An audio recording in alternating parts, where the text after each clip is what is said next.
In a game where you can seamlessly kill trained soldiers of war in a matter of seconds with a lightsaber in stunning 1080p quality, then have to wait over 40 seconds for the elevator to come and take you to your next destination.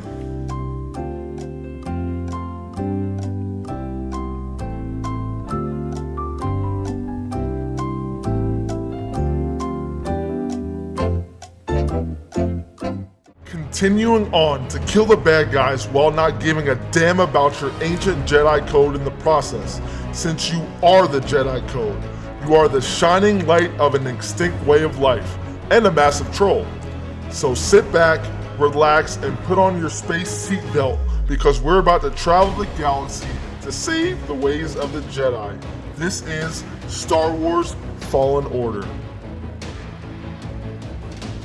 Alright, cut. That's a wrap. Alright, enough with the shenanigans. First and foremost, this game is a beauty. I'm mainly a Nintendo and Japanese RPG guy, so this was definitely a nice break from the normal games I play and let me escape into my favorite series of all time. The way you maneuver around every area and just how interactive this world is absolutely amazing. I have so much fun just ninja warrioring it up sometimes, I get lost and stray away from the task at hand. When you play this game, make sure to explore and don't just focus on the story, because this game has a lot to offer. Time to talk about my personal favorite part about this game, and that is the combat system. You actually feel like a Jedi, and honestly, most Star Wars games I play do not have me feeling this realistic and give me nearly as much freedom in the combat system as this game does. It's just really fun to be a Jedi and play the story of a hero. Then when you're out taking care of business, you kill your opponents in cold blood with no remorse, just like a Sith. I think that's honestly every Star Wars fan's dream. I believe that boss fights go hand in hand with the combat system.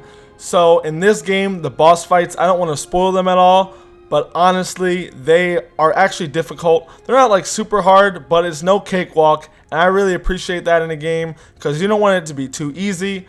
I'm personally playing on the second hardest difficulty. I didn't want to make it too hard, I didn't want to make it too easy, and I feel like the boss fights give me somewhat of a challenge. I actually have to, fight them and learn what they do. I can't just I'm just going to completely body you like you do in a lot of games nowadays. So I really appreciate that, and just on top of the fact how the combat system's really good, you get to really use the full power of your arsenal when it comes to combats. Whatever skills you learn and just techniques you have, you really get to use that and display that in these boss fights, and I really enjoy it because, like I said, too many games cut corners and make the boss fights easy, and this game does not. The most pleasant surprise about this game, since I am a Nintendo enthusiast, is the 3D Zelda-esque puzzles in the game that keep things fresh and make you think outside of the box. You have to be creative and really use everything you learned on top of exploring like a madman to beat a lot of the obstacles in this game, and for that I applaud you, Electronic Arts. There's a lot of little side missions and things in this game as well that just put a smile on my face and make me feel even more in tune with the Star Wars universe, which is the main reason I actually play Star Wars games since I am such a fan of the series.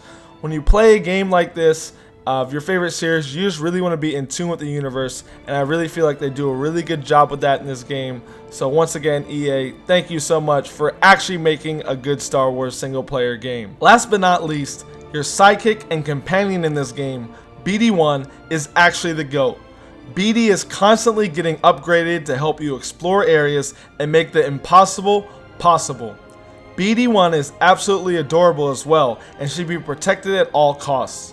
This little robot is not only your companion, but pretty much the comedic relief and gives you a lot of feel-good moments throughout the story.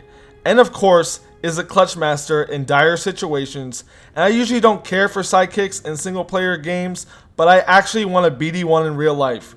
You nerds can keep arguing whether cats or dogs are better. I'll take BD1 any day of the week.